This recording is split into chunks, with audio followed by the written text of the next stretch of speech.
Chapter 1. A Boy Named Barry. Barack Obama was born on August 4th, 1961, in Honolulu, Hawaii. His family called him Barry. He was just a little boy, but he had a big heart. His story starts on an island surrounded by the bright blue ocean. The beaches were warm, the sand was soft, and the palm trees danced in the wind. Hawaii was a beautiful place, but life for Barry was not always simple. Barry's parents were from very different worlds. His father, Barack Obama Sr., came from a small village in Kenya, Africa. He was smart and full of dreams. His mother, Ann Dunham, was a kind and curious woman from Kansas, USA. They met while studying at the University of Hawaii. It seemed like a love story, but life had other plans. When Barry was just 2 years old, his father left Hawaii. He went to study at Harvard University, far away in Massachusetts. After that, his father moved back to Kenya. Barry stayed with his mother. He didn't see his father much after that. Sometimes Barry wondered about him.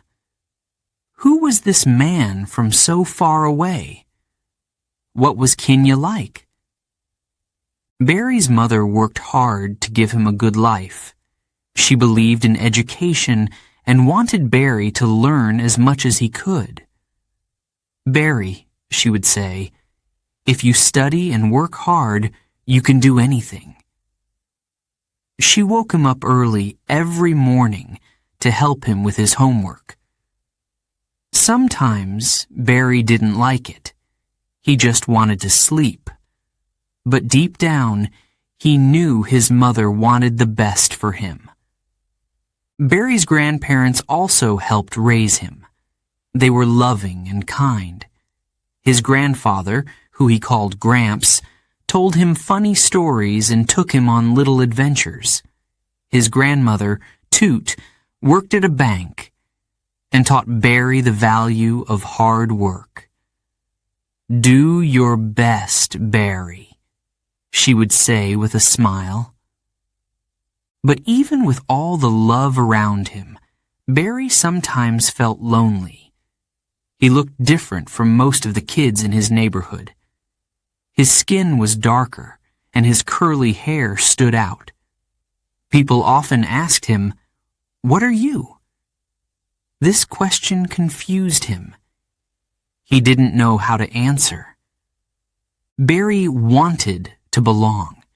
He wanted to understand who he was. Sometimes he would sit quietly and think about his father. His mother gave him a picture of his father in a suit, standing tall and proud. Barry kept it close. He imagined what it would be like to talk to him. What stories would his father tell? Despite these feelings, Barry was a happy boy. He loved to laugh and play. He spent hours at the beach, swimming in the clear water and chasing crabs in the sand. He loved the way the waves crashed against the shore. It felt like they were singing to him. At school, Barry was smart, but sometimes distracted. He liked to read books more than do his homework. He loved stories about heroes who overcame challenges. He thought, maybe I can be like them someday. One day, Barry's father called. "I'm coming to visit," he said. Barry couldn't believe it. He was so excited. He ran to tell his mother. "He's really coming," Barry said with a big smile. When his father arrived, it was like meeting a stranger. Barack Obama Sr. was tall and serious. He spoke with a deep voice and had a strong accent. Barry was nervous at first, but soon they talked and laughed.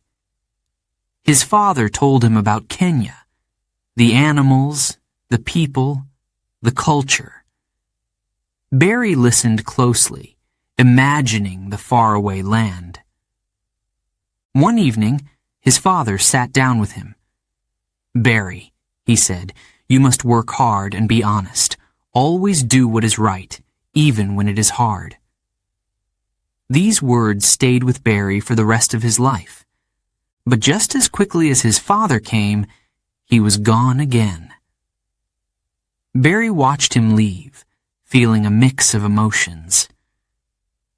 He was proud to have spent time with his father, but he also felt the pain of saying goodbye. He didn't know when or if he would see him again.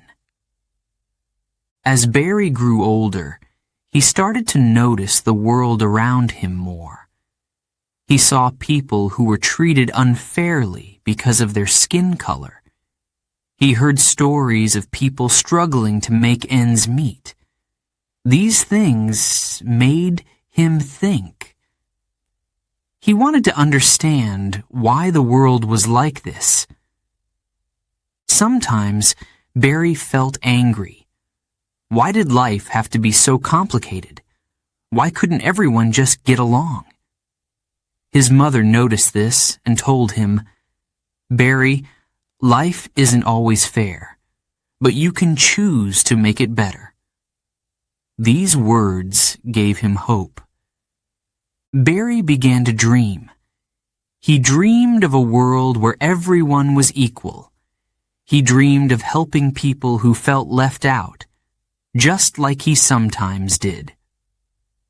At home, he started to read even more.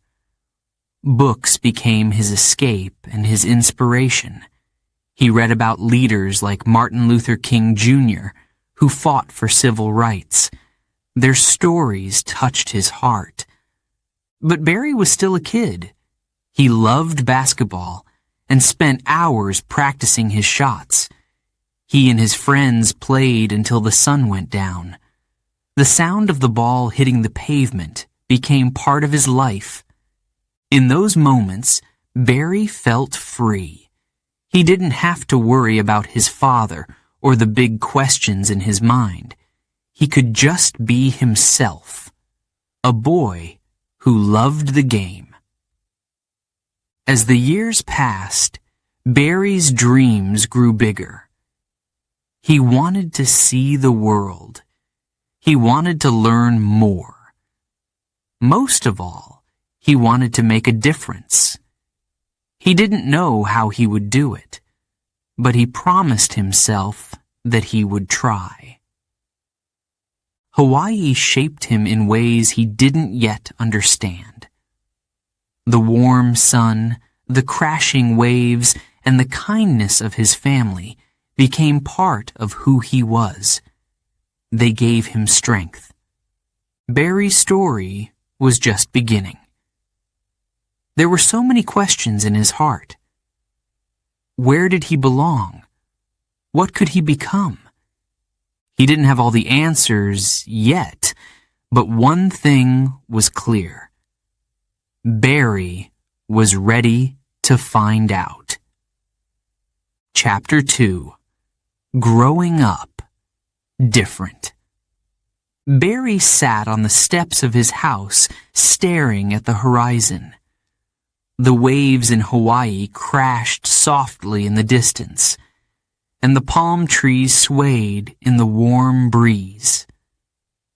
It was beautiful here, but sometimes Barry felt different. He didn't always feel like he fit in. At school, Barry noticed something. Most of the kids didn't look like him. Some had lighter skin, some had darker skin, but no one seemed quite like Barry. His mother was white, and his father was black. He was a mix of both, and in the 1960s and 70s, that wasn't common. Some kids asked questions. Why is your skin darker than your mom's? Or, where's your dad? They didn't mean to hurt him, but the words stung. Barry didn't always know how to answer. Sometimes he would laugh it off. Other times, he stayed quiet. Inside, though, he wondered. Barry's mother noticed how he felt. She always told him, "Barry, being different is special. You are unique, and that makes you strong." She tried to help him understand that his heritage was something to be proud of. Still, Barry had moments of confusion. Hawaii was a mix of cultures, Japanese, Filipino, Hawaiian, and more. Everyone seemed to have their own traditions, their own foods, and their own languages. Barry loved that about Hawaii, but it also made him wonder, where do I belong? His mother worked hard to help him find answers. She gave him books about the civil rights movement. Barry read about Martin Luther King Jr. and Rosa Parks. He read about how people fought for equality and stood up for justice. These stories made Barry feel something new. Pride. But not everything came from books. Life gave Barry its own lessons. One day, at school, a boy teased him. "You're not really American," the boy said. Barry froze. The words felt like a punch in his chest. He wanted to yell, but instead, he clenched his fists and walked away. That evening, he told his grandfather, Gramps, what had happened. Gramps frowned. "People can be ignorant, Barry. They don't understand the world. But you can. Learn as much as you can, and one day you'll show them." Barry didn't forget those words. From then on, he tried to focus on what he could control. Learning, growing, and dreaming. Barry spent a lot of time with his grandparents. Gramps was funny and full of stories. He talked about World War II and his life growing up in Kansas. Barry loved listening to him. His grandmother, Toot, was different. She was serious and hardworking. Every morning, she woke up early to go to her job at the bank. Barry watched her carefully. He saw how she treated people with respect, no matter who they were. One evening, Toot sat down with him. "Barry," she said, "the world isn't always fair. But if you work hard and treat people kindly, you can make it better." Her words stayed with him. At school, Barry started to notice how people treated each other. He saw that some kids had more than others. Some kids came to school hungry or without shoes that fit. Barry felt sad for them. He didn't have much himself, but he had enough. "I want to help people like that someday," Barry thought. But he didn't know how. He was still a kid, trying to figure out the world and his place in it. Barry also loved playing basketball. It became his escape. On the court, it didn't matter what he looked like or where he came from. What mattered was his skill. He practiced for hours, dribbling the ball and shooting hoops. "Hey, Barry, pass the ball," his friends would shout. Barry would laugh and pass it perfectly. Basketball made him feel like he belonged. One day, after a game, a teammate said, "You're pretty good, Barry.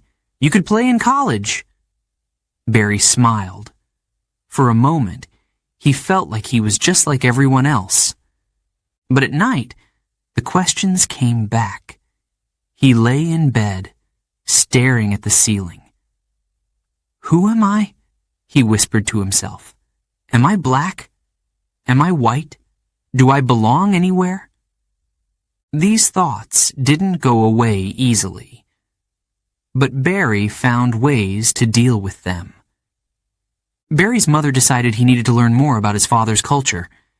She woke him up early one Saturday morning and handed him a book. "This is about Kenya," she said.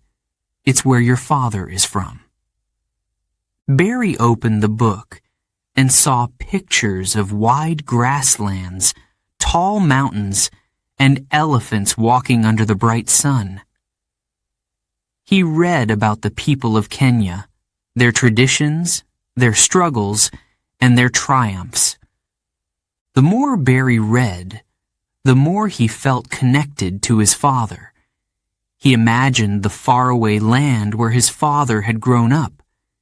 It made him feel proud and curious. One day, Barry asked his mother, "Will I ever go to Kenya?" "Maybe someday," she said, "but for now, you can carry it in your heart." Despite his struggles, Barry was growing stronger. He was learning how to navigate life as someone who was different. One afternoon, Barry's teacher gave the class an assignment. Write about your family. Barry hesitated. What would he say? His father wasn't there, and his family didn't look like everyone else's. But then, he remembered what his mother had told him. Being different is special.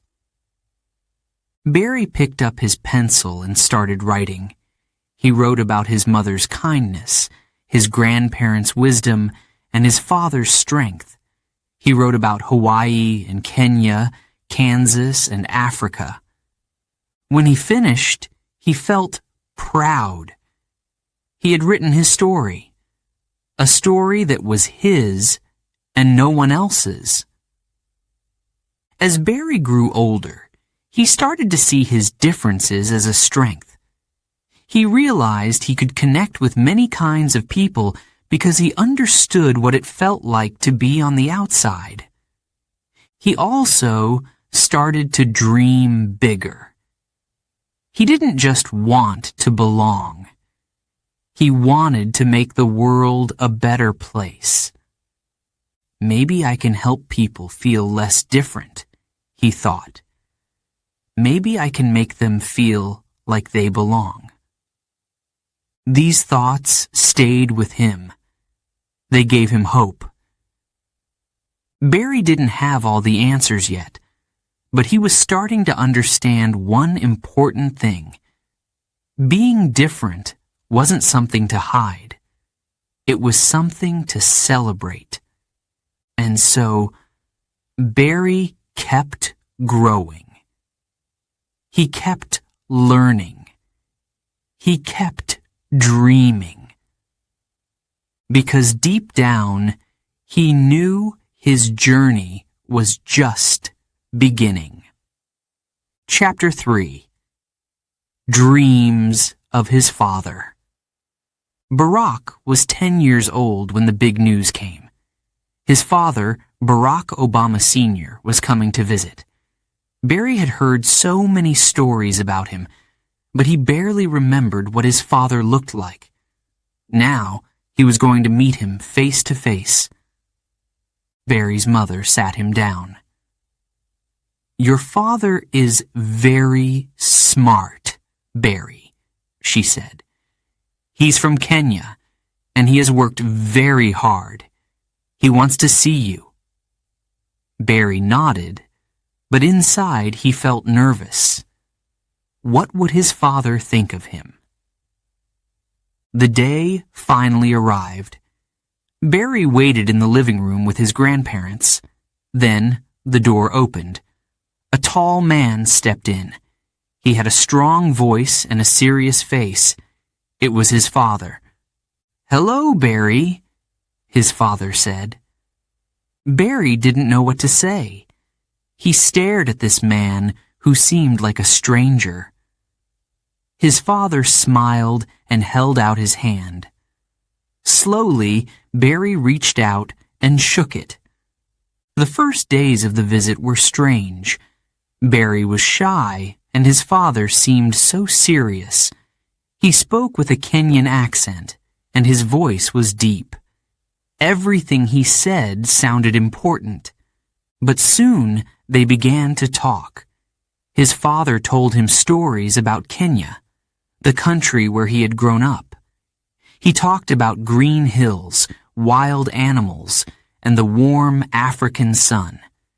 He spoke about his village, the people, and their traditions. "Barry," his father said one evening, "Kenya is a beautiful place. It is my home, and it is part of you too." Barry listened closely. He could almost see the grasslands and hear the sounds of the jungle. He imagined himself there, running through the open fields. His father also talked about the struggles in Kenya.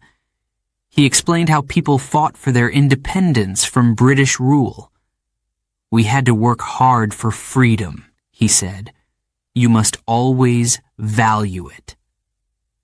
Barry didn't understand everything, but the stories stayed with him. His father's words were like seeds planted deep in his mind. One evening, his father decided to visit Barry's school. Barry was excited, but also nervous. He wasn't sure how his classmates would react. At the school, Barry's father gave a talk to the class. He spoke about Kenya and its history. He told them about how important education was. The students listened quietly.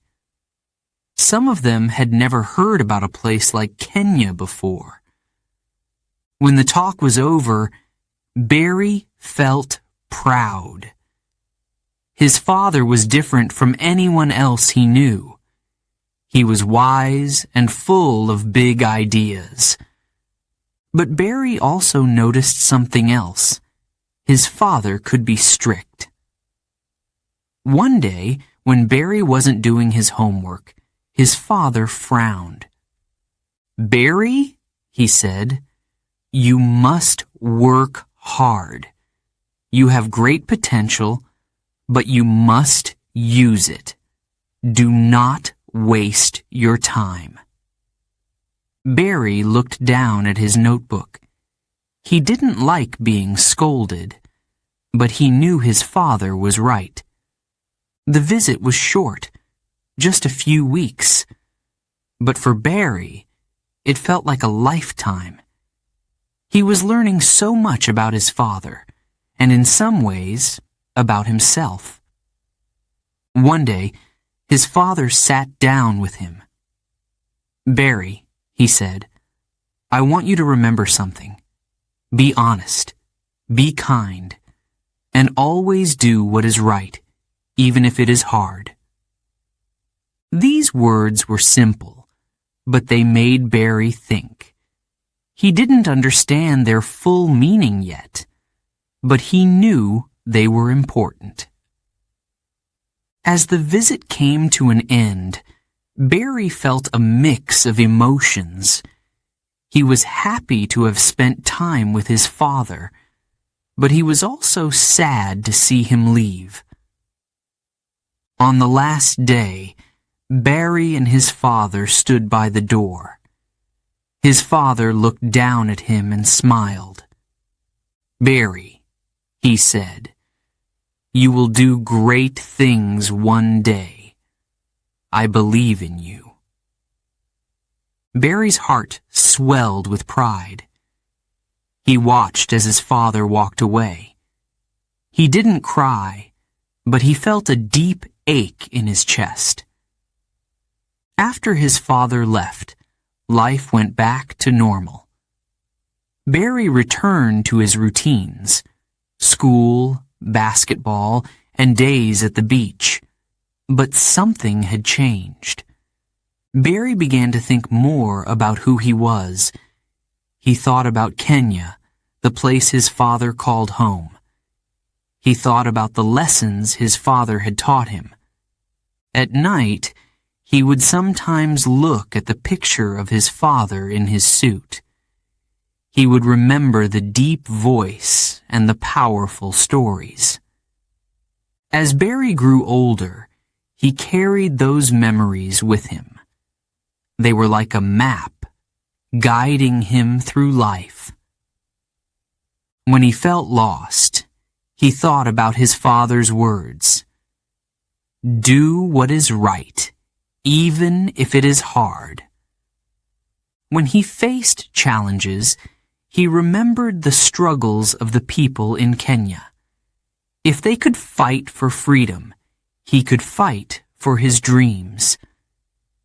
His father's visit had been short, but it left a lasting mark on Barry. It gave him a connection to something bigger than himself.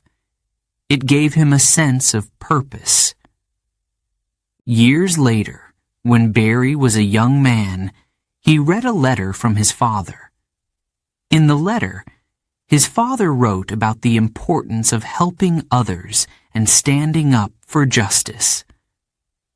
Barry felt tears in his eyes as he read the words. Even though they were far apart, his father's beliefs had become part of him. Barry decided to visit Kenya one day. He wanted to see the land his father had spoken about. He wanted to meet the family he had never known. When that day came, Barry stood on the soil of his father's homeland. He looked out at the same hills and fields his father had described. He felt a deep connection to the place. Barry's memories of his father shaped him in many ways.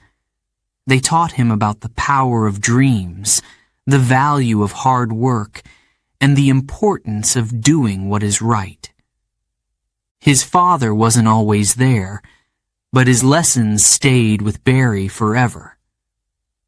Now, as Barry stood on the path to his future, he carried those lessons with him. They were a part of who he was, a part of the man he would become. Chapter 4: A New World. College Life. Barack Obama stood at the airport, looking at the plane that would take him far from Hawaii. The warm beaches, the swaying palm trees, his mother and grandparents, all of it felt so far away already. But Barack knew it was time for something new. He was heading to California to begin college. He was ready, but also nervous. College was a new world. When Barack arrived at Occidental College in Los Angeles, he was amazed. The campus was big, and the city was buzzing with life. Everywhere he looked, there were new faces, people from different places, with different stories. He thought, how will I fit in here? In Hawaii, life had been familiar.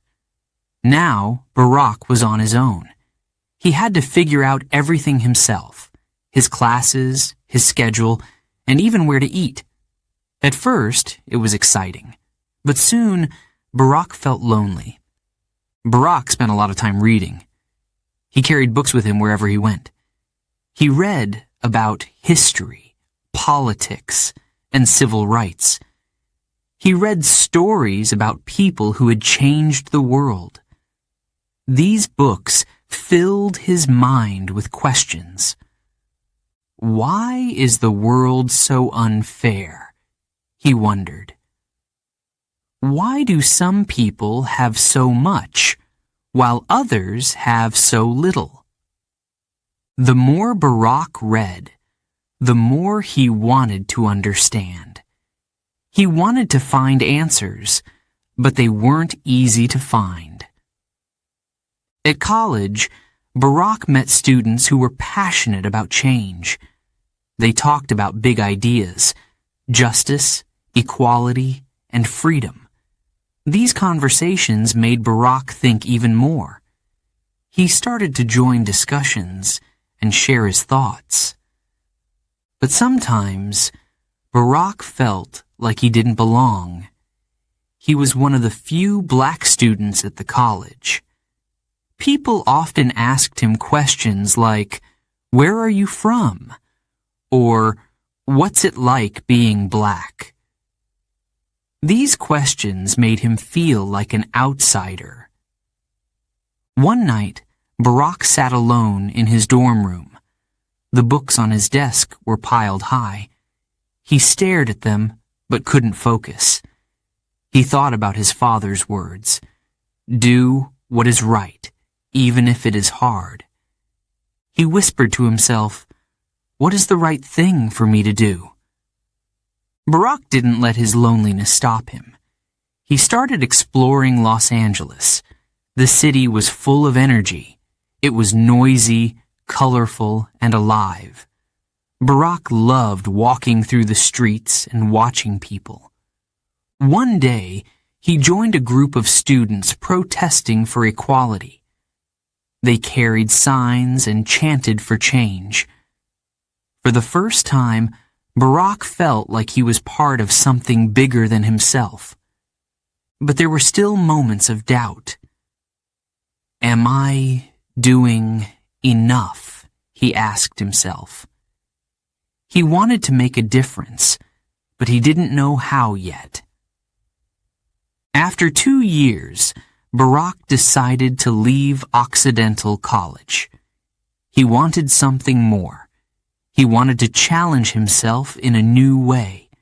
He applied to Columbia University in New York City and was accepted. New York was different from anything Barack had ever known. The city was loud, fast, and full of ambition. Skyscrapers touched the clouds, and the streets never seemed to sleep. Barack moved into a small apartment.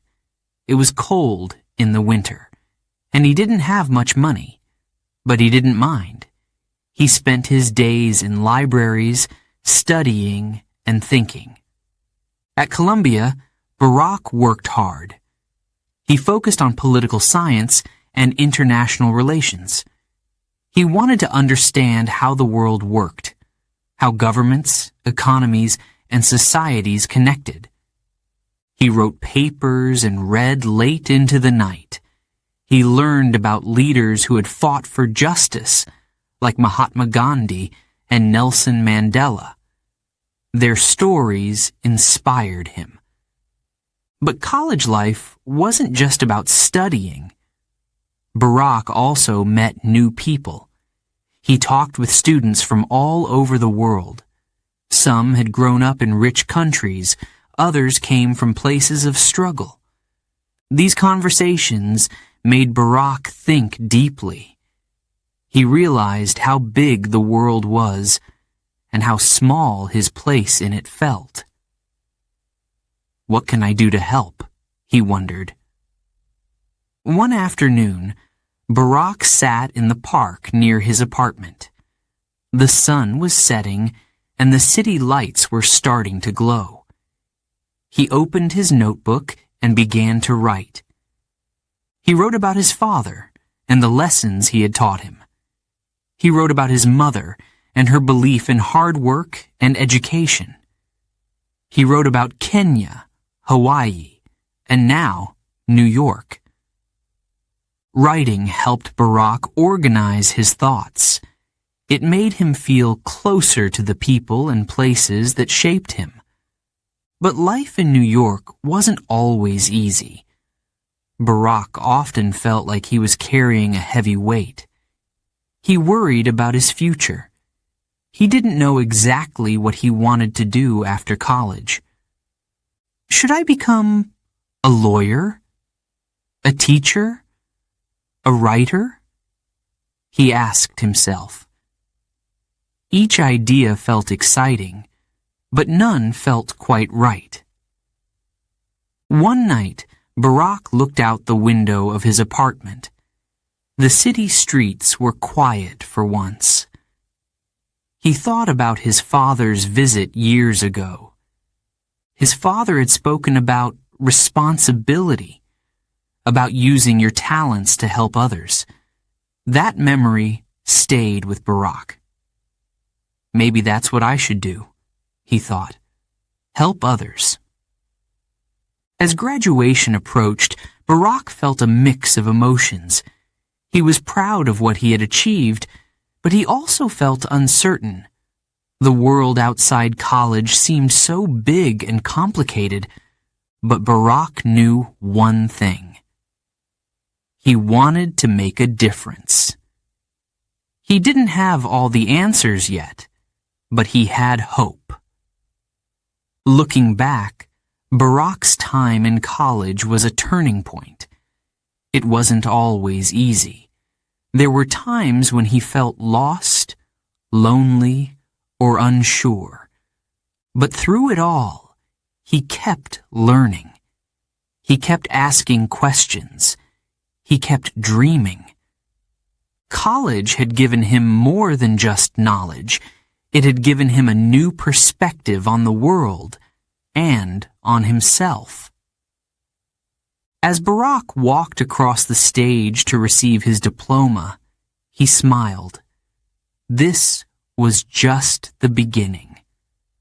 The world was waiting for him, and he was ready to face it.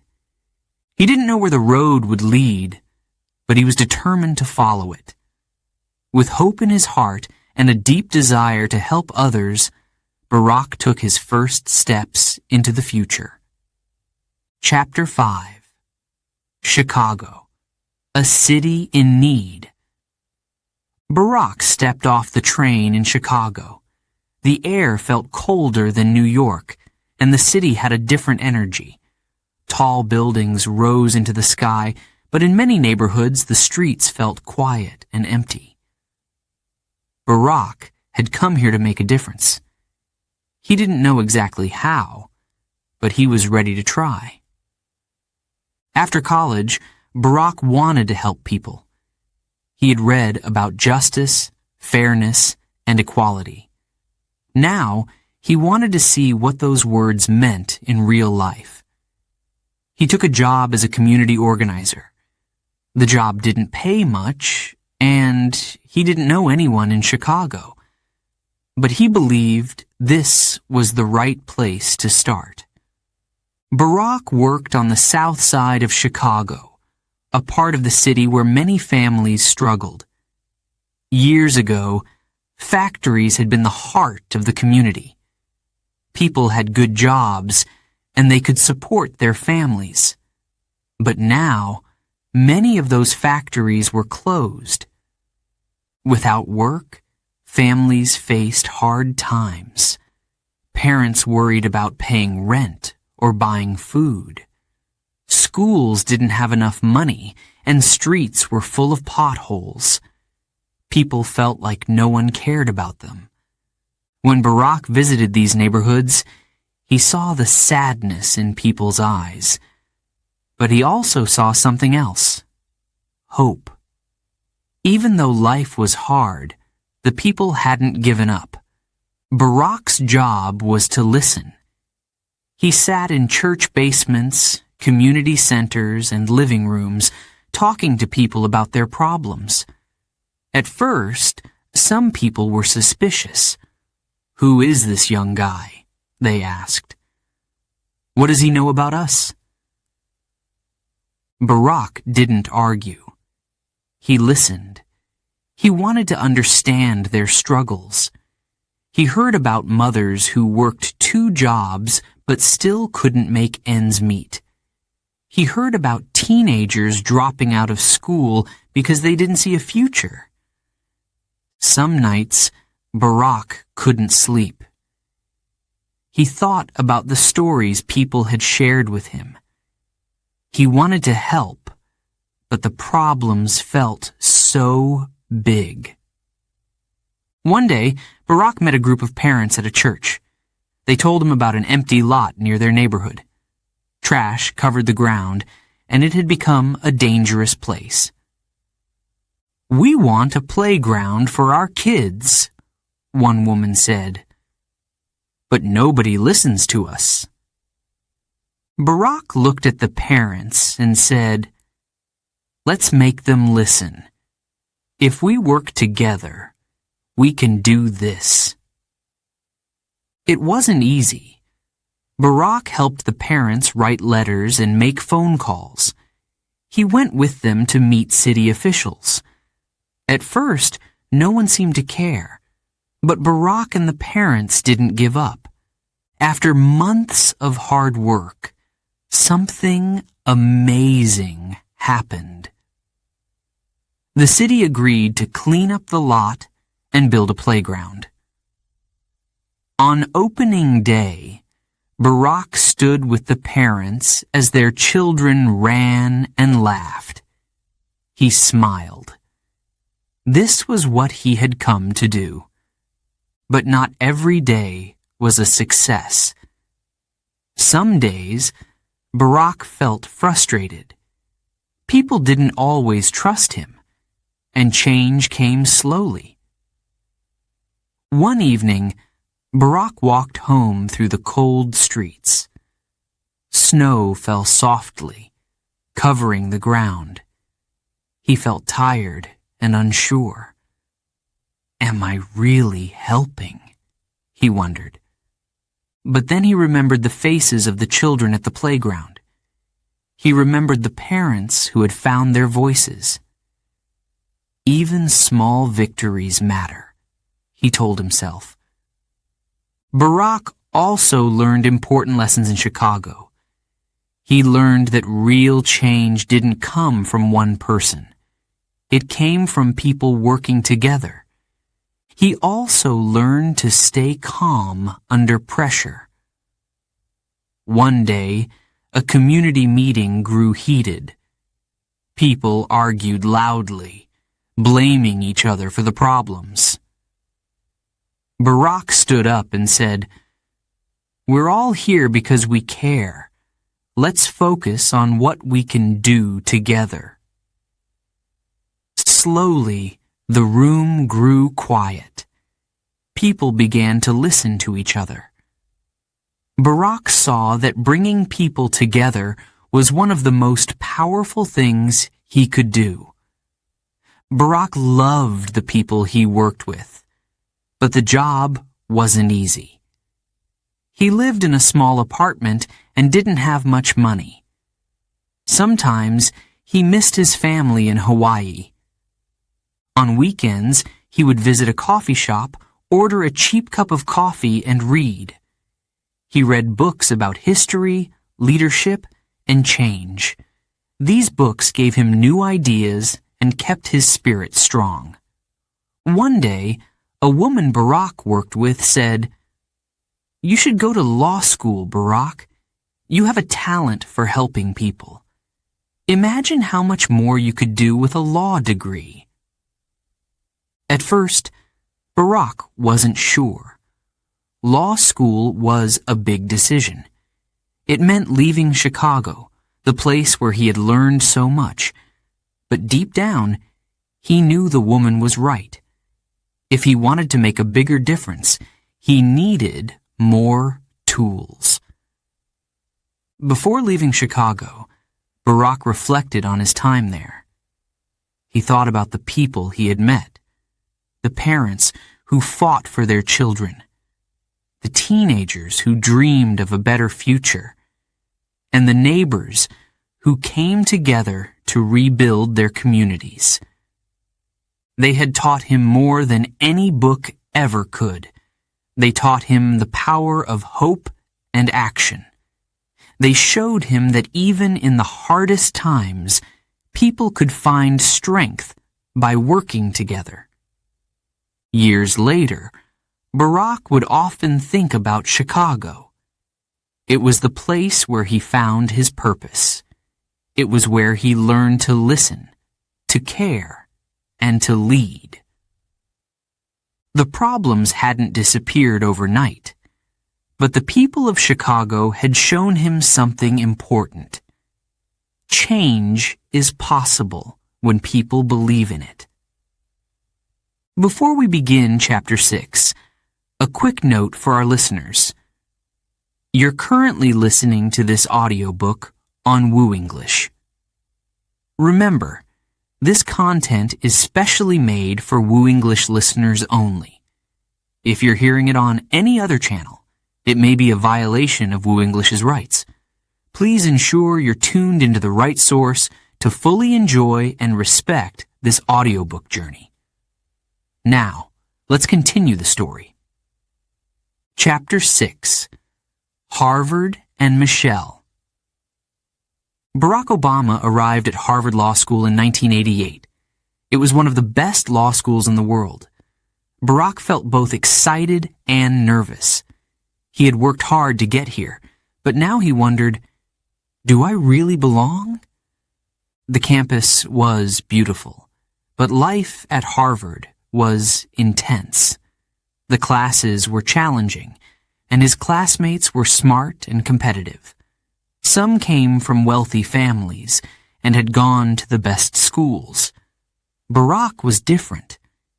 He came from a modest background, and his path to Harvard had been full of challenges. But Barack didn't let that stop him. He focused on his studies and worked harder than ever. He wanted to understand the law, not just to build a career, but to help people. He believed the law could be a tool for justice. It didn't take long for people to notice Barack. He spoke with confidence, but he also listened.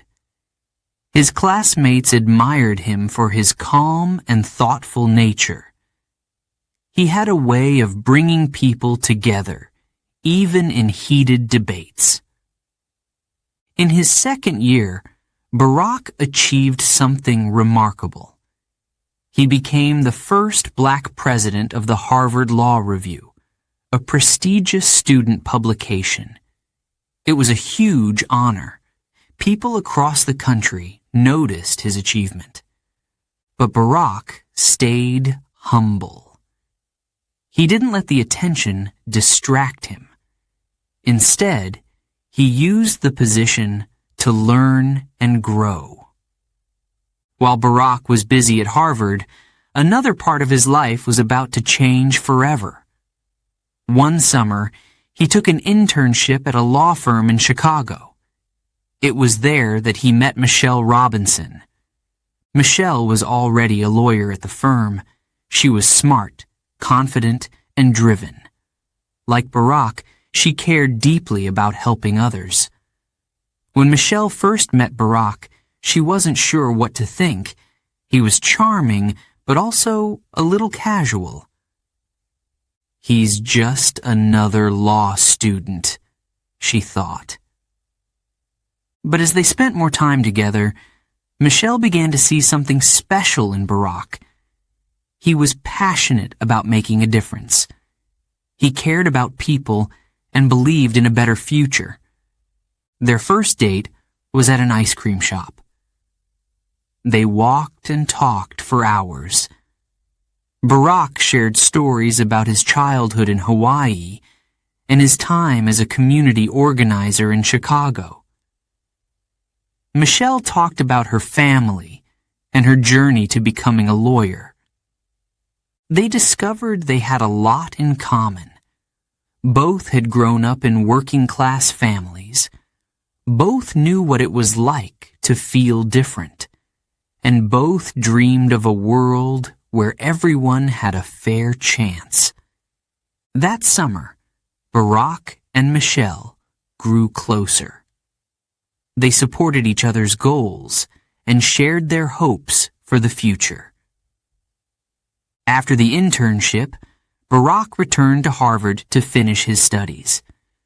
But his relationship with Michelle continued to grow. They talked often, sharing ideas and encouraging each other. Michelle admired Barack's kindness and determination. Barack admired Michelle's strength and intelligence. Together, they believed they could do great things. Barack's final year at Harvard was busy. He had exams, papers, and his responsibilities as president of the Harvard Law Review.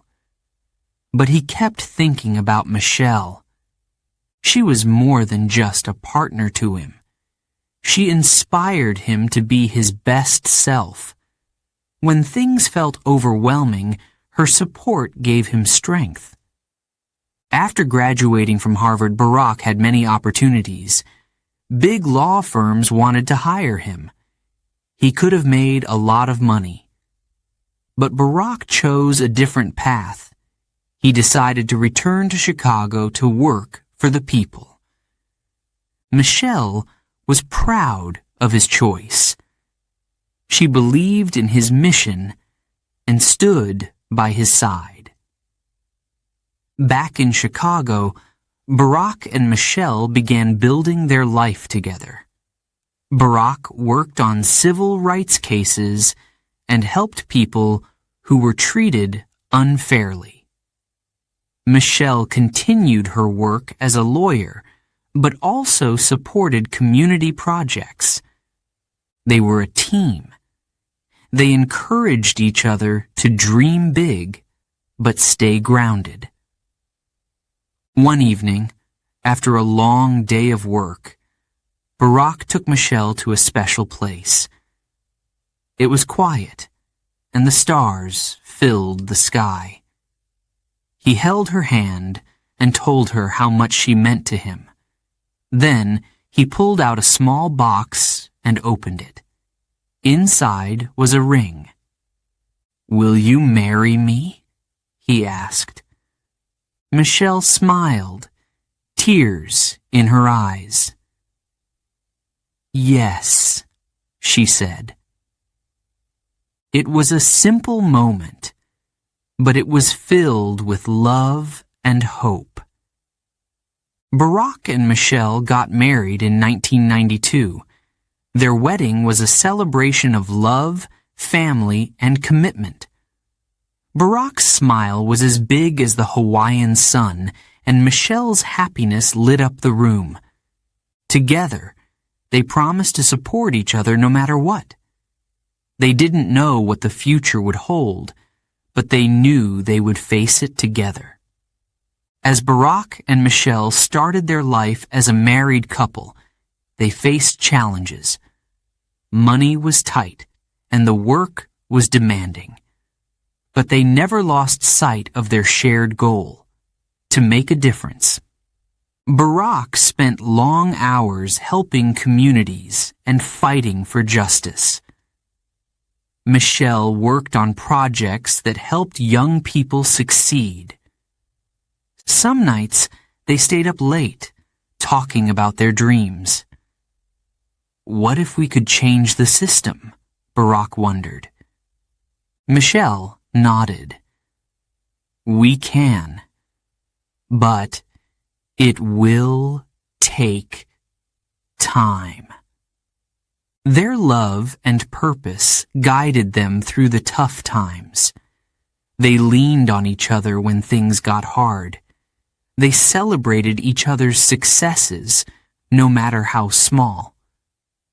Michelle often reminded Barack to take care of himself. You can't help others if you're running on empty, she would say. Barack appreciated her wisdom. He knew he was lucky to have her by his side. Looking back, Barack often said that meeting Michelle was one of the best things that ever happened to him. She was more than a partner.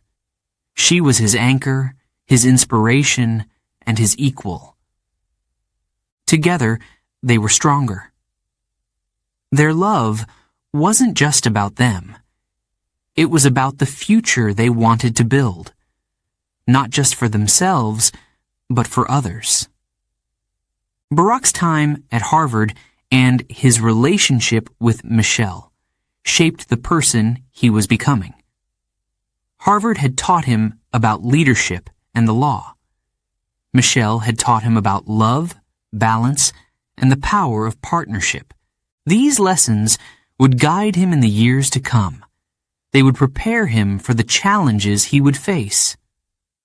But for now, Barack and Michelle were focused on one thing: building a life full of purpose, love, and hope.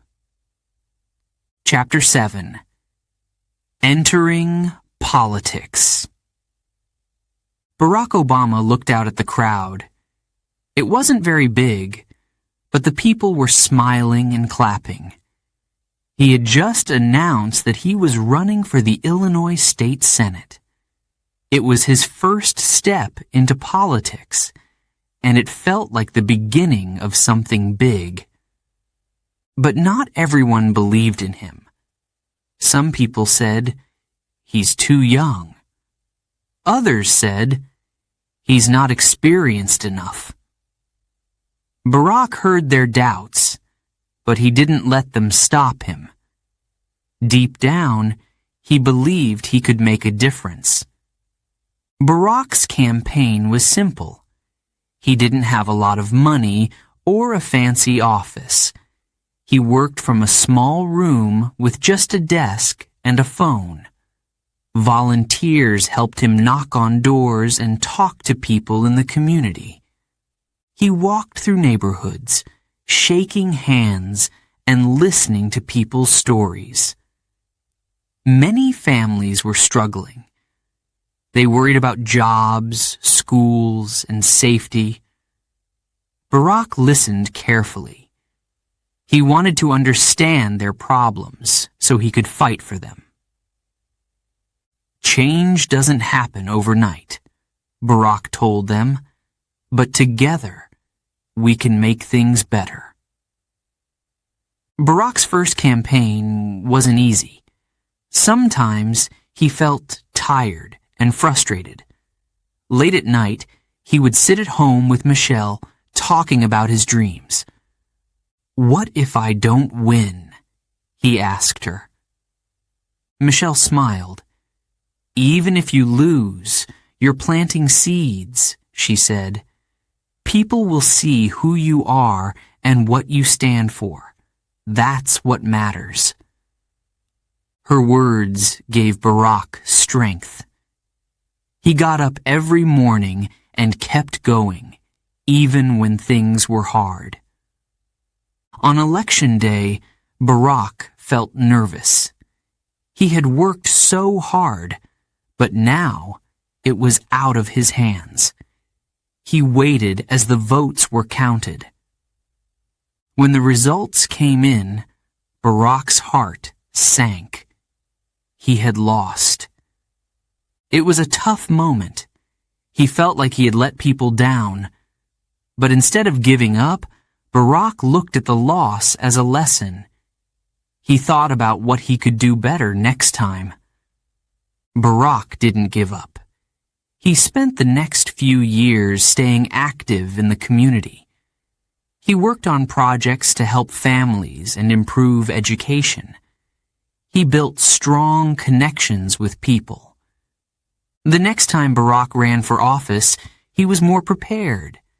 He had learned from his mistakes, and now more people knew and trusted him. This time, the outcome was different. Barack won. He became a state senator in Illinois. It was the first step on a long journey. As a state senator, Barack focused on helping working families. He fought for better schools, health care, and jobs. But politics wasn't always smooth. Sometimes people disagreed with his ideas. Other times, progress was slow. Barack learned to be patient. He realized that big changes took time. One day, a colleague told him, "You have a gift, Barack. You bring people together." Barack smiled. He knew that listening and finding common ground were some of his greatest strengths. Barack's work as a state senator made people notice him. His ideas were fresh and his passion was clear. He didn't just talk about problems, he worked hard to solve them. Over time, more and more people began to believe in him. They saw that he cared about the community and wasn't afraid of hard work. Barack also began to think about the future. He asked himself, how can I help more people? What's the next step? In 2004, Barack made a big decision. He decided to run for the U.S. Senate, a higher position in government. It was a bold move, and not everyone thought he could win. "You're not famous," some people said. "No one knows your name." Barack smiled and replied, "They will." Running for the U.S. Senate was even harder than running for state office. Barack had to travel all over Illinois, meeting thousands of people. He gave speeches in big cities and small towns. At first, not many people came to his events, but as he kept talking, something changed. Barack's message of hope and unity touched people's hearts. He didn't promise quick fixes. Instead, he talked about working together to build a better future. One night, after a speech, a woman came up to him. She held his hand and said, "You give me hope." Barack felt tears in his eyes. Moments like this reminded him why he was running. Barack's campaign wasn't just about him. It was about the people. His team worked tirelessly, knocking on doors, making calls, and spreading his message. Michelle was by his side every step of the way. She believed in him, even when things got tough. "Keep going," she told him. "You're making a difference." In November 2004, the election results came in. Barack had won. He was now a U.S. Senator. That night, as he stood in front of a cheering crowd, Barack felt overwhelmed. He thought about all the people who had helped him along the way. He thought about the struggles and the victories. "This is just the beginning," he said. As a U.S. Senator, Barack continued to fight for the issues he cared about. He worked on health care, education, and policies to help struggling families. He also gained more attention. People across the country began to notice his leadership and vision. In 2004, he gave a speech at the Democratic National Convention, a major political event. His speech was about hope and unity. "We are not a collection of red states and blue states," he said. "We are the United States of America." The speech inspired millions of people. Some began to wonder, could Barack one day run for president? Barack's journey into politics was not easy. He faced doubts, failures, and long days of hard work. But he never gave up. He believed in the power of hope. He believed in the strength of people working together. Step by step, he climbed higher. And he knew that the best was yet to come. Chapter 8. The Audacity of Hope. Barack Obama stood behind the curtain. He could hear the noise of the crowd waiting for him. It was 2004, and he was about to give the most important speech of his life. He felt nervous, but he also felt ready. He had a message to share, a message about hope, unity, and a better future. He took a deep breath. Then he stepped onto the stage. Thousands of faces looked up at him, and the room fell silent. The lights were bright, and the cameras pointed at him. People across the country were watching. Barack began to speak. His voice was calm, but strong. In his speech, Barack talked about hope. Not just hope for one person, but hope for everyone, for a better America. He spoke about families struggling to pay bills. He spoke about children who dreamed of going to college, but didn't know if they could afford it. He said, "Hope is the belief that something better is waiting for us. If we work for it, if we fight for it, if we believe in it." Barack's words touched people's hearts. He told them that America was not just a country of red states or blue states. It was not just rich or poor. It was one nation. He said, "We are the United States of America." The crowd erupted in applause. People cheered. Some even had tears in their eyes. At home, families watched his speech on television. People who didn't even know his name began to ask, "Who is this man? Could he be the leader we need?" After the speech, Barack became famous across the country. Newspapers wrote about him. People talked about him in their homes, at work, and in schools. They liked his message. It felt fresh. It felt honest. Barack's speech was more than just words. It gave people something they needed: hope. Back in Washington, Barack continued working as a U.S. Senator. He traveled across the country, meeting families, workers, and community leaders.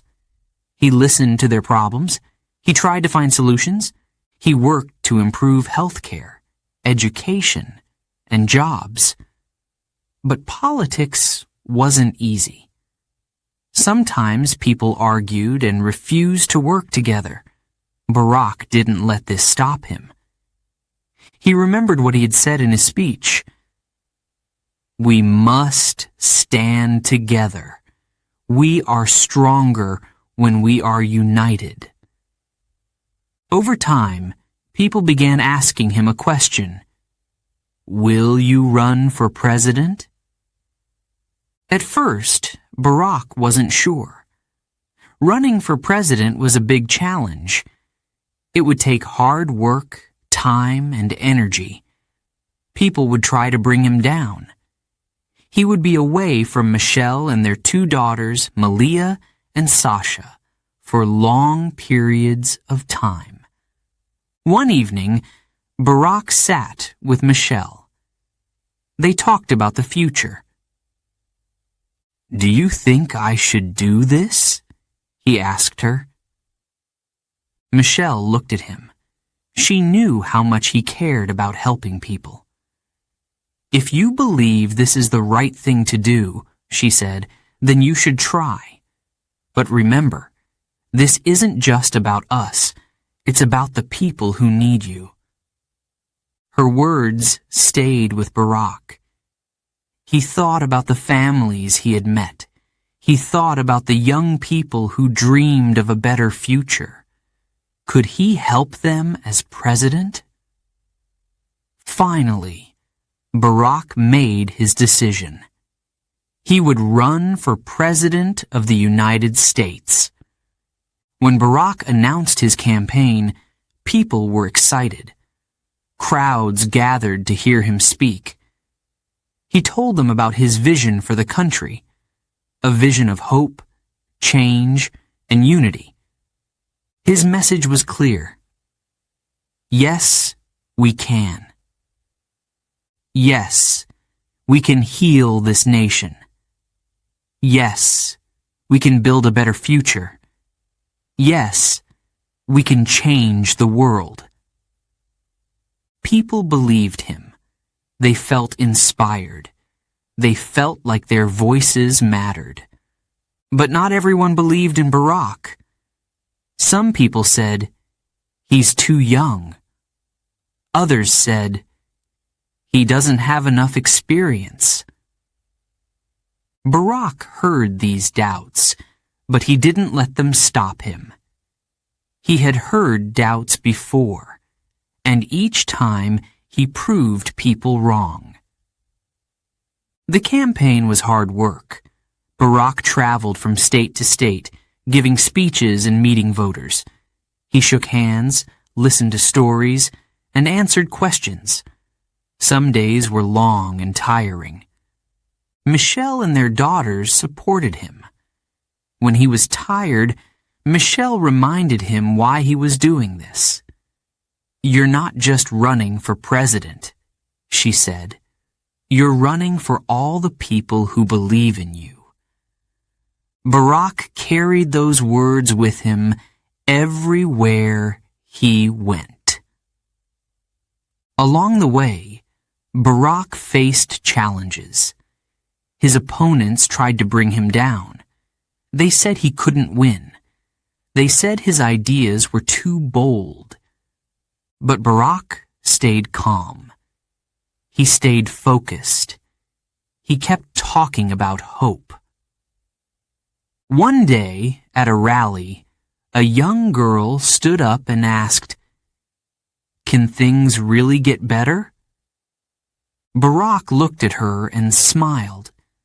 "Yes, they can," he said. "Change is hard, but if we work together, if we believe in each other, we can make things better." The crowd cheered. People felt like they were part of something important. As the campaign continued, more people began to believe in Barack's message. His speeches inspired millions.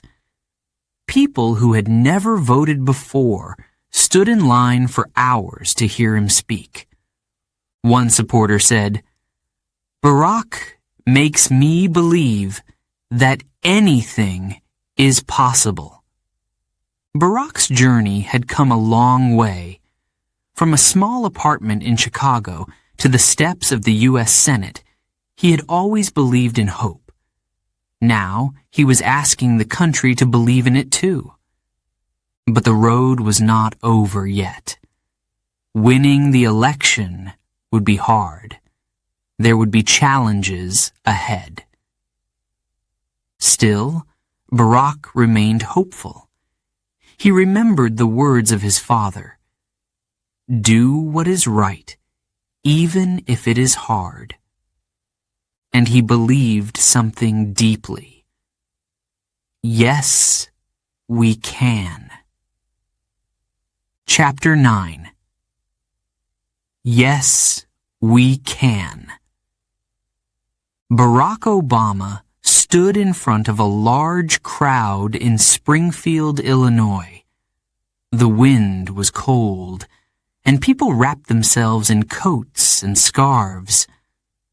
But no one seemed to care about the weather. They were waiting for Barack to speak. He smiled as he stepped up to the microphone. This was a special day. He was about to announce something big. Something that could change the course of his life and the future of the country. Barack looked at the crowd. He took a deep breath. Then, with a calm and steady voice, he said, "I am running for President of the United States."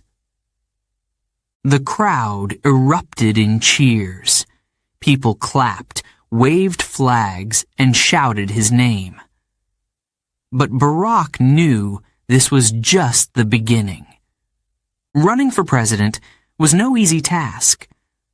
Barack knew the road ahead would be tough. Some people doubted him. "He's too young," they said.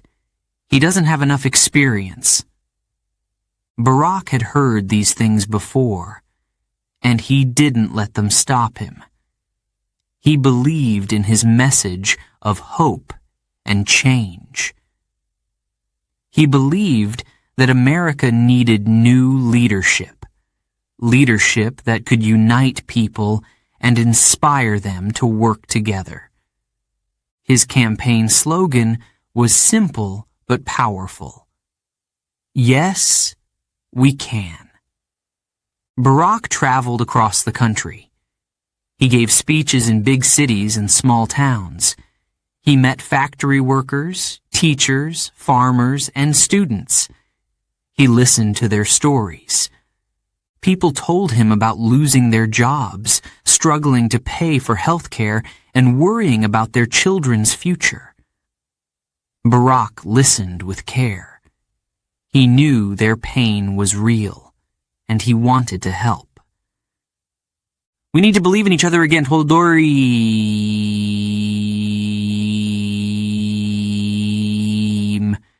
We need to believe that together we can build a better future.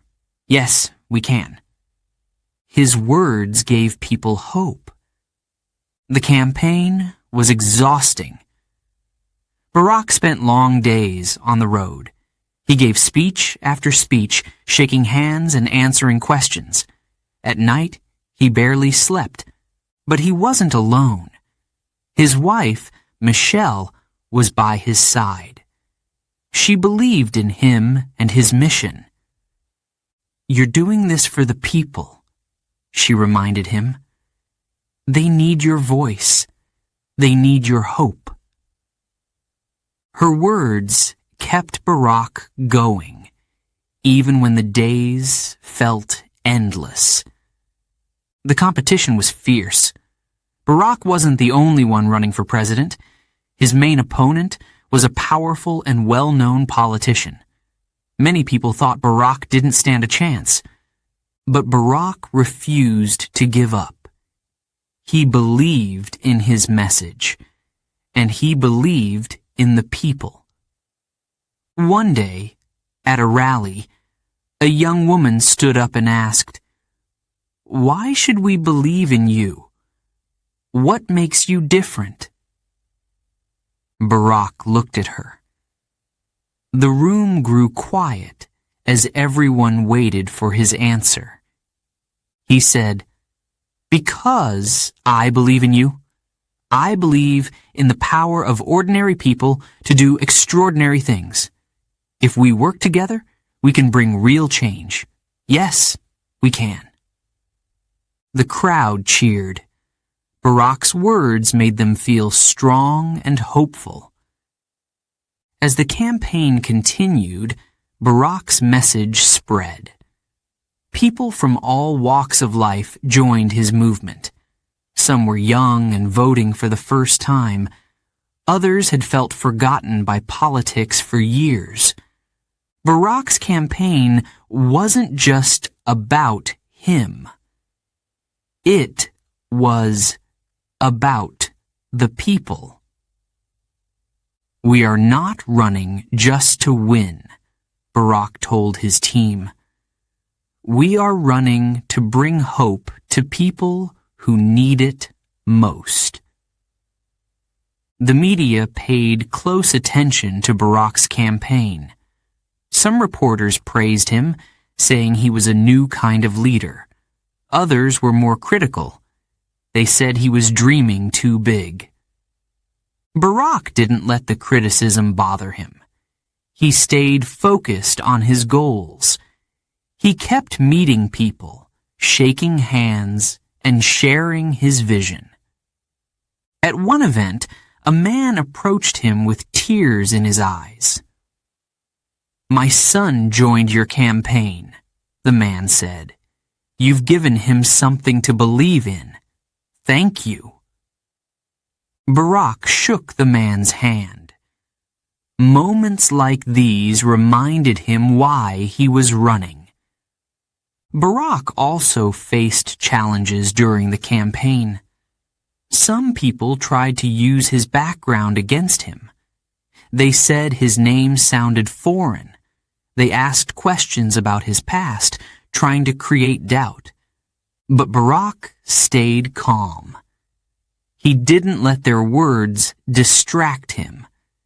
Instead, he spoke honestly about who he was and where he came from.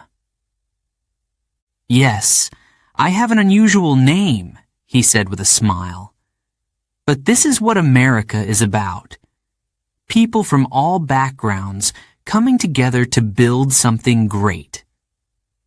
His honesty and confidence won people over. As Election Day approached, Barack's campaign gained momentum. Crowds at his rallies grew larger. People stood for hours just to hear him speak. They chanted, "Yes, we can." Barack knew that this was more than just a campaign. It was a movement. It was about hope, change, and unity. On election night, Barack and his family waited for the results. It had been a long and hard journey. When the news finally came, Barack couldn't believe it. He had won. He was going to be the first African-American candidate for president from a major political party. The crowd outside cheered loudly. People cried, hugged, and celebrated. It wasn't just a victory for Barack. It was a victory for everyone who believed in his message. Barack walked onto the stage to give his victory speech. The night sky was filled with stars, and the crowd was filled with hope. He looked at the people who had supported him, the people who had worked so hard to make this moment possible. "This is not about me," Barack said. "This is about all of us. This is about the belief that we can create a better future, that we can heal our nation, that we can change the world. Yes, we can." The crowd erupted in cheers. The words echoed across the night, reaching every corner of the country. Barack knew the journey was far from over. There were still many challenges ahead. But he also knew he wasn't alone. The people were with him. Their hope, their voices, and their belief in a better future would guide the way. Barack had a vision, and now the country was ready to share it with him. Together, they would face the future, one step at a time. Yes, we can. Chapter 10. History. Made. The night was cold, but the air was filled with excitement. People gathered in parks, living rooms, and community centers across the country. Everyone was waiting for the news. It was November 4th, 2008, and the United States was about to make history. Barack Obama sat with his family in Chicago. They were surrounded by friends and supporters. He held Michelle's hand tightly. Their daughters, Malia and Sasha, sat close by. The room buzzed with nervous energy. This was the moment they had worked so hard for. The long campaign, the speeches, the miles traveled. It all came down to this night. As the results started to come in, the tension grew. Barack watched the TV screen closely. One state turned blue, then another. The numbers climbed higher and higher. Finally, the announcement came. Barack Obama had won the election. Barack took a deep breath. He closed his eyes for a moment. The room erupted in cheers, but he stayed calm. He smiled at Michelle and kissed her hand. Then he hugged his daughters tightly. Outside, the streets of Chicago filled with people. Grant Park, where Barack would soon speak, was alive with energy. Thousands of people waved American flags. Some shouted, "Yes, we can!" Others cried tears of joy. In homes across the country, families hugged each other. Some had never believed they would see this day. An African-American man had been elected President of the United States. It was more than a victory. It was a moment that broke barriers. A moment that proved change was possible. Barack walked onto the stage at Grant Park. The crowd went silent as he looked out at them. Faces young and old stared back, filled with hope. He began to speak. His voice was steady and clear. "Hello, Chicago," he said. The crowd roared. Barack's speech that night was about more than his victory. It was about the people who had made it possible. He thanked the voters who had believed in his message. He honored those who had worked tirelessly for the campaign. "This victory belongs to you," he said. He spoke about the challenges ahead. The country was facing a tough time. The economy was struggling, and many families were hurting. Barack didn't promise quick fixes, but he promised to work hard. "The road will be long," he said, "but I have never been more hopeful that we will get there. Yes, we can." The crowd cheered. His words inspired them. As he spoke, Barack also remembered the past. He thought about the people who had fought for civil rights.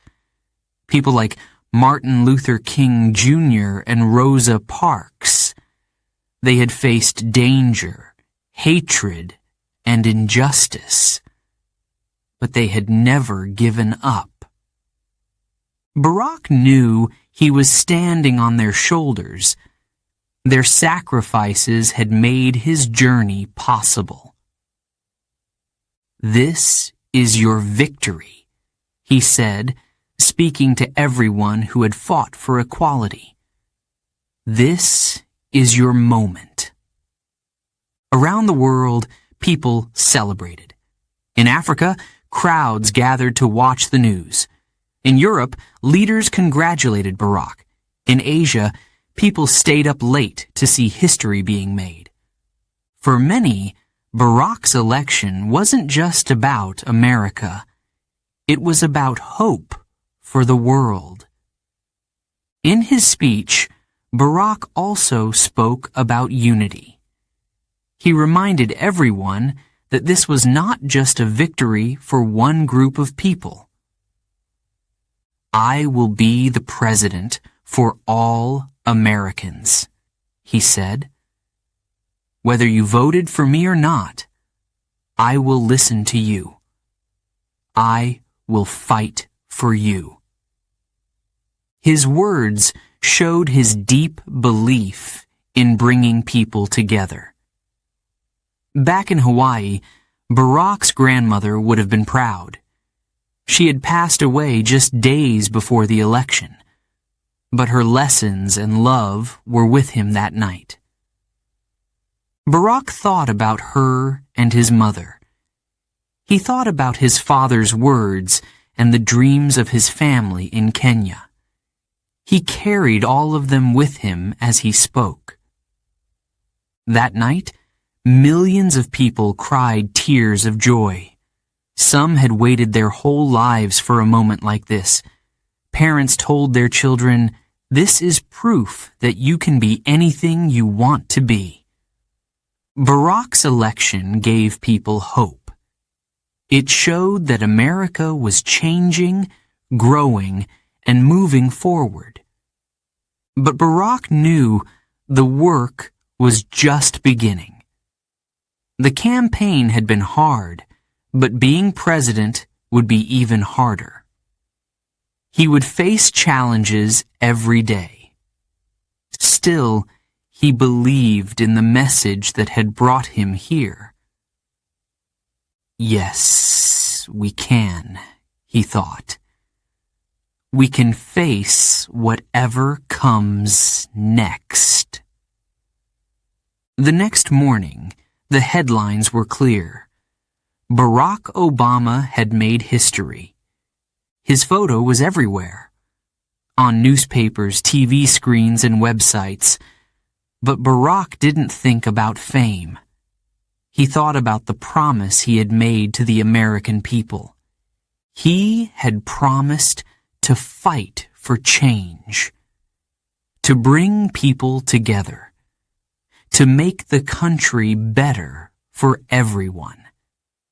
In the days after the election, Barack and his team started preparing for the presidency. He met with leaders, read reports, and planned his first steps. There was so much to do. The economy was weak, jobs were disappearing, and families were struggling. But Barack didn't feel afraid. He felt ready. In his quiet moments, Barack thought about what the future would bring. He knew he wouldn't be perfect. He knew he would face criticism and tough decisions. But he also knew he would work as hard as he could.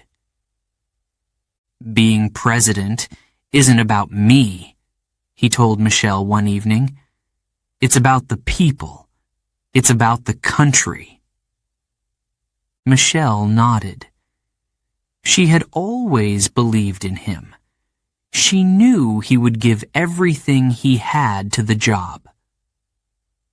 On the day of his inauguration, Barack stood on the steps of the U.S. Capitol. The sky was clear, and the crowd stretched as far as the eye could see. As he placed his hand on the Bible, he thought about the journey that had brought him here. From a little boy in Hawaii to the highest office in the land. He made his oath with a steady voice, and when he finished, the crowd erupted in cheers.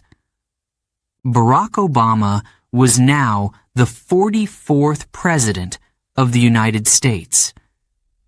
Barack's election was more than a personal victory. It was a moment of hope for millions of people. It showed that anything was possible if people worked together and believed in change. It wasn't just history made.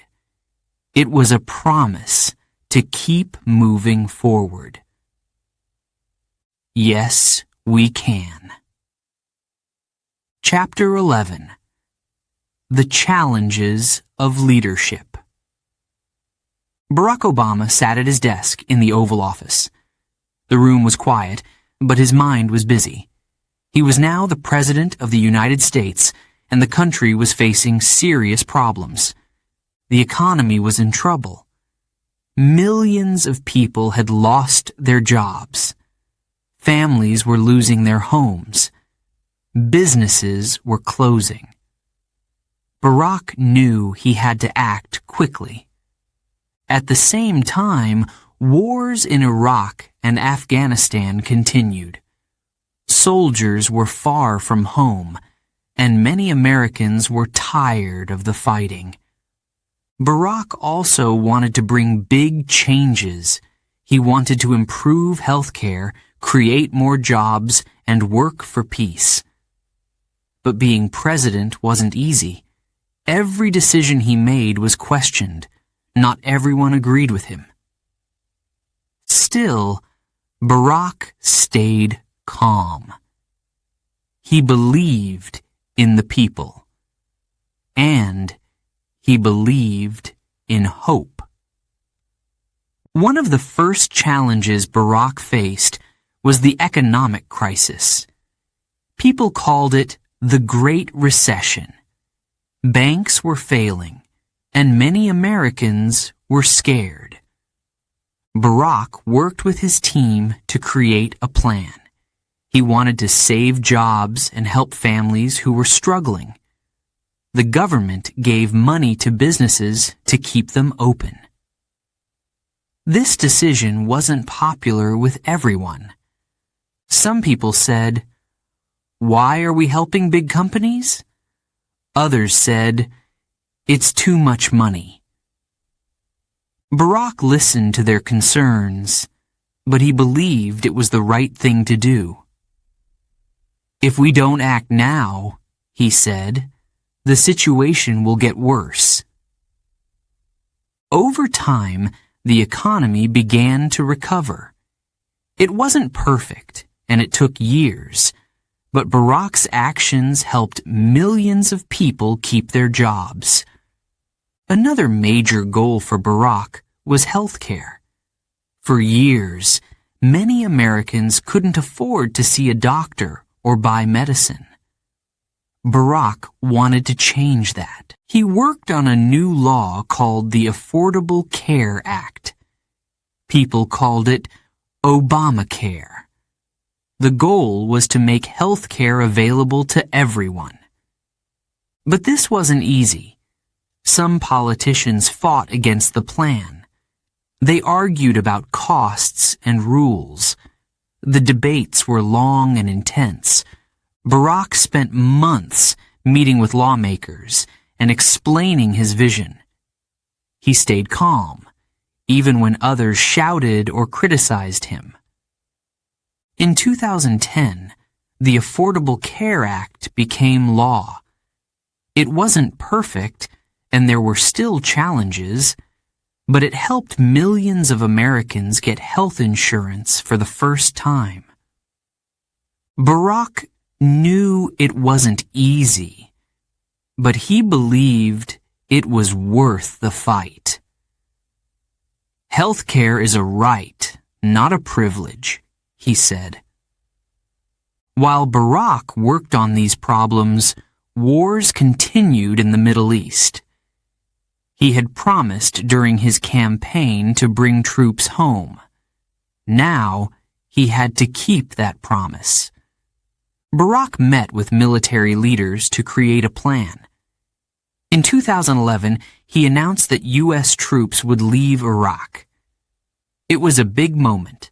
Families welcomed their loved ones home. But the situation in Afghanistan was harder. Barack sent more troops there to fight terrorism. It was a difficult decision, and not everyone agreed with him. "Being president means making tough choices," Barack told his team.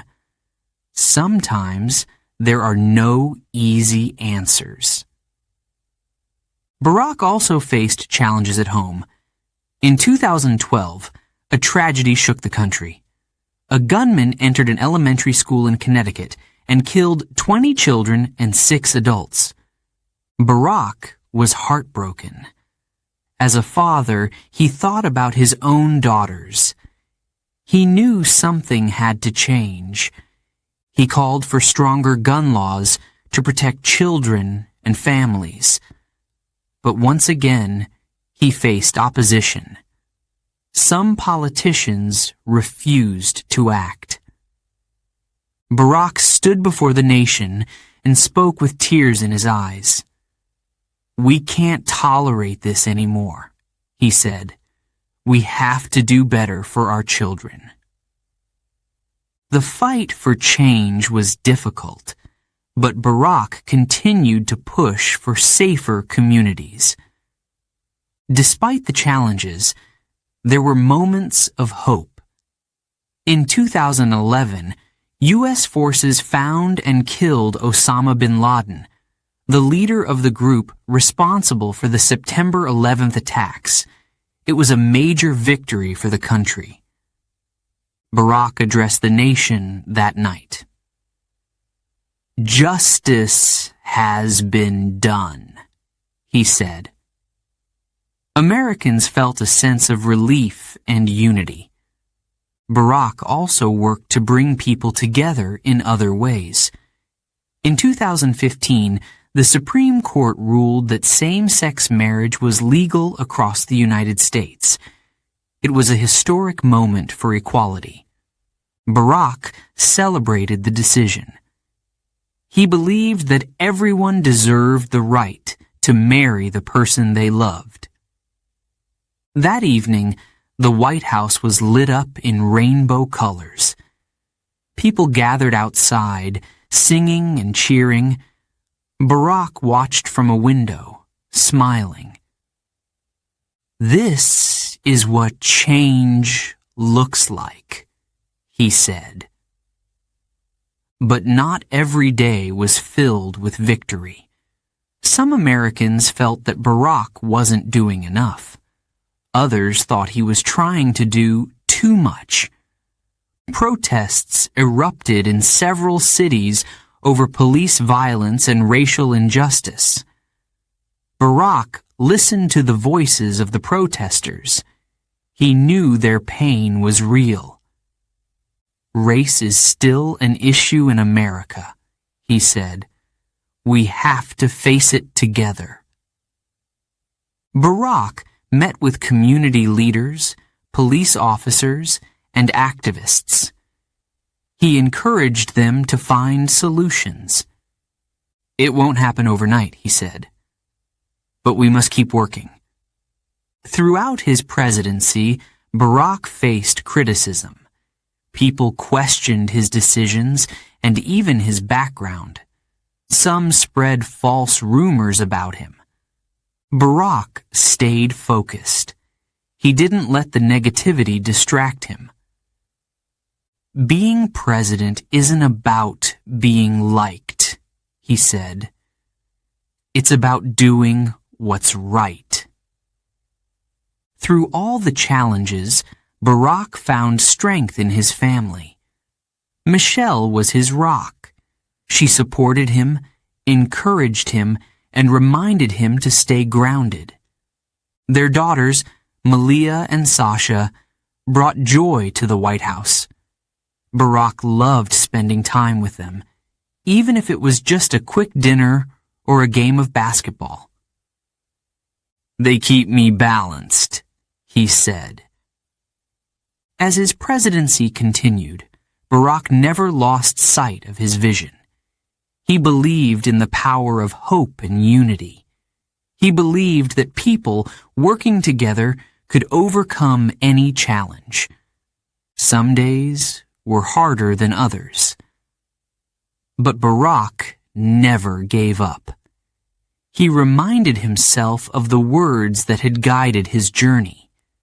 Yes, we can. By the end of his presidency, Barack had faced wars, economic troubles, and national tragedies. He had also achieved major victories for healthcare, equality, and justice. Looking back, he said, "Leadership isn't about avoiding challenges. It's about facing them with courage and hope." Chapter 12. A Legacy of Hope. On January 20th, 2017, Barack Obama walked out of the White House as president for the last time. He turned to wave at the crowd gathered to see him off. For 8 years, he had served as the leader of the United States. Now, it was time to pass the torch.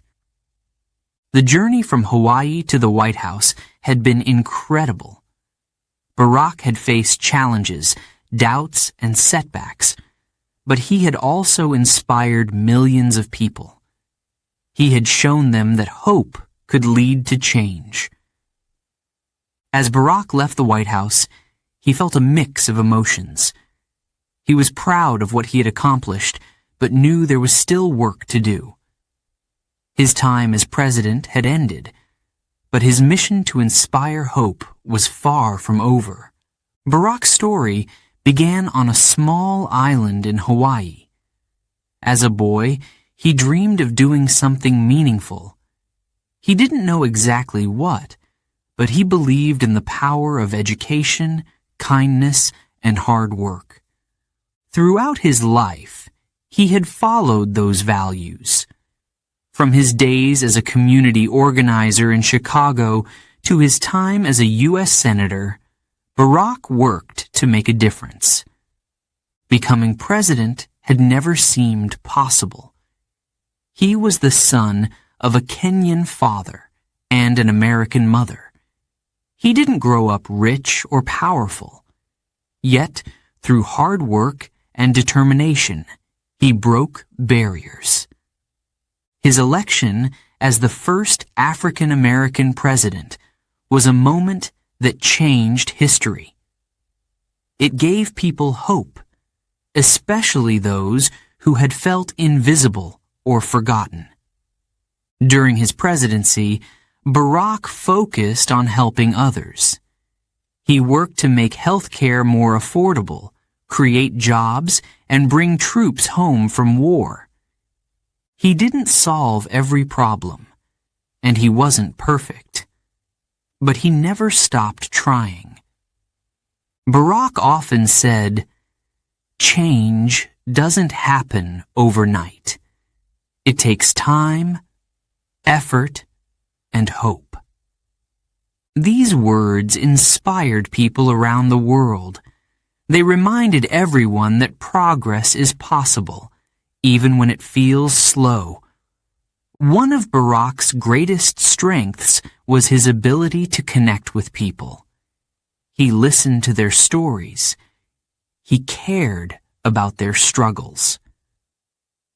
In 2015, Barack visited a community center in a small town. A young boy approached him and asked, "Can someone like me become president too?" Barack knelt down and looked the boy in the eyes. "Yes, you can," he said with a smile. "You can be anything you want to be. Just believe in yourself and work hard." Moments like these showed the heart of Barack's leadership. He didn't just talk about hope, he lived it. After leaving office, Barack and Michelle focused on new ways to inspire others. They started the Obama Foundation, an organization dedicated to leadership, education, and civic engagement. Barack spoke at schools, events, and conferences. He encouraged young people to get involved in their communities. "You are the leaders of tomorrow," he told them. "The world needs your ideas, your energy, and your hope." Michelle also became a powerful voice for change. Her book, Becoming, shared her journey from the South Side of Chicago to the White House. It inspired millions, especially young girls, to dream big. Together, Barack and Michelle continued their mission to make the world a better place. Barack's legacy wasn't just about policies or speeches. It was about the hope he gave people. He showed that leadership is about more than power. It's about serving others. It's about lifting people up and believing in their potential. Barack once said, "I am reminded every day that we are all connected. Our success depends on each other."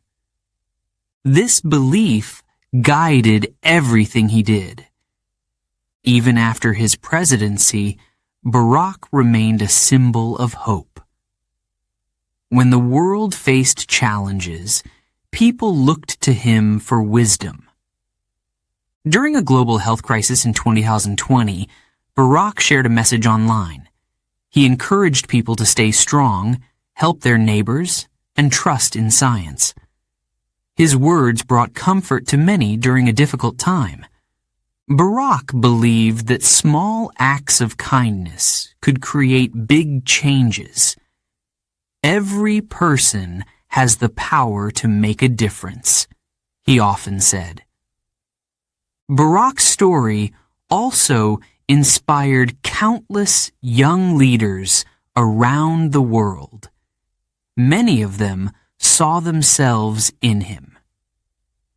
In Africa, a young woman named Amina started a program to teach girls how to read.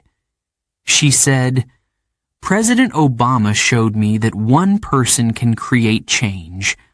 I want to follow his example." In the U.S., a college student named Carlos decided to run for local office.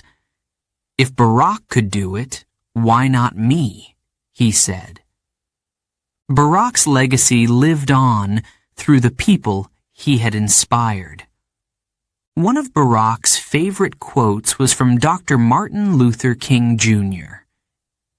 "The arc of the moral universe is long, but it bends toward justice." Barack often repeated this line in his speeches. He believed that no matter how difficult things seemed, justice and equality were always worth fighting for.